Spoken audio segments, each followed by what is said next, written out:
By now you've already heard of a major turning point of the war in Ukraine. My name is Bobby Ghosh. I'm a foreign affairs columnist for Bloomberg Opinion. I'm going to try and answer some of these questions. So the war began about 200 days ago, and there have been three distinct phases. In the first, the Russians tried to take Kyiv and were pushed back, but successfully took a lot of other territory in eastern Ukraine.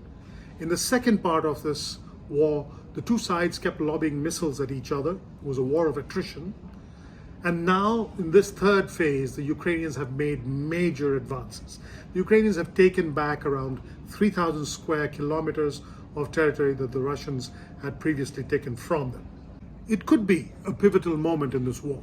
The key question now is whether the Ukrainians can hold the territory that they've retaken, how the Russians regroup and come back into the fight, because almost certainly they will, and whether the Ukrainians can then maintain their discipline in not going too far into Russian territory. The other aspect that will be tested now is whether the West and all the other allies that have been supporting Ukraine can continue to help that war effort. There's still a lot of Ukrainian territory in Russian hands. Thousands and thousands, tens of thousands of square kilometers. It seems unlikely that Ukraine can reclaim all of that, but just a couple of weeks ago, it seemed unlikely that the Ukrainians would make even this advance. So it's impossible to know how far the Ukrainians can actually go. The Russian president has put a lot of his personal prestige on the line in this war. The danger is that he will now get more reckless in trying to regain the momentum, that he will use bigger and more dangerous weapons, more missile attacks on civilian targets, which has already begun to happen. And the ultimate danger is that he will use tactical nuclear missiles. Putin can't afford defeat. His whole persona, the political idea around Putinism, is one of success, is one of reclaiming Russia's great military strength.